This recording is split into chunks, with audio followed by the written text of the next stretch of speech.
নিয়ে করেছে একটা ভিডিও। তো এটা হলো আমাকে চ্যাংরাগুলো স্টুডেন্টগুলো নিয়ে। তো এমনি তো দিনকাল চলতেছে না ভালো, কেন যে এমনি মোবাইল একটা যে ভিডিও করতেছে, মোবাইলের অবস্থা খুবই খারাপ। তো এটাতে তো কষ্ট মষ্ট ভিডিও করা হয়। তো ওইটা তো কষ্ট মষ্ট এডিটিং করার পরে তো ভিডিওটা হালকা পাতলা ঠিক হয়। কিন্তু এই যে 5 থেকে 6 মাস হয়ে গেল, ক্লাস 12 উঠে গেলাম। হ্যাঁ, মাধ্যমিক পাস করার পর যে 10,000 টাকা স্কুল থেকে দেওয়ার কথা, এখন তোর ওই টাকা কোনো কথাই নেই। ওইটা কি যে হয়েছে, ওই টাকা ওটা আইসে কি আয় নাই, না ওই দিক থেকে আয় পরে দিক থেকে ফিনিশ করে দিছে, ওই তো গ্যারান্টি নেই।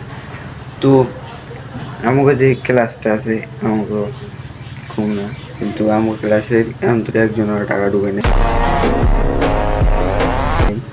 তো টাকাটা ওখান থেকে তো আইসি কিনা ওটা তো পাবো না, কিন্তু যদি আয়া থাকে তো এই জায়গায় স্কুল পৌঁছানোর পরে ওই টাকা ফিনিশ করে দেওয়া হয়েছে। যে টাকা যদি এতদিন ঢুকার থাকতো, এতদিন ঢুকে যেত, কিন্তু ওই টাকা অন্তত ঢুকে নেই। কারণ যে তো করার কিছু নাই, মোবাইল কিনে আসা ছিল, ওটা তো চুদাই গেল। তো তাও স্কুলে দেখা যাবো আন্দোলন করার পরে কি হয়।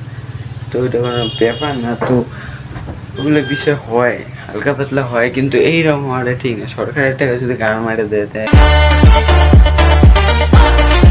আমরা স্টুডেন্ট কি এরকম, তো এটা করা ঠিক না। তো দেখা যাক কি হয়, আন্দোলন ফান্দোলন যদি করার প্ল্যান থাকে তো করা যাবো, আর যদি না থাকে তো করার কিছু নেই। কিন্তু 10,000 টাকাটা নিয়ে না মায়া লাগতেছে।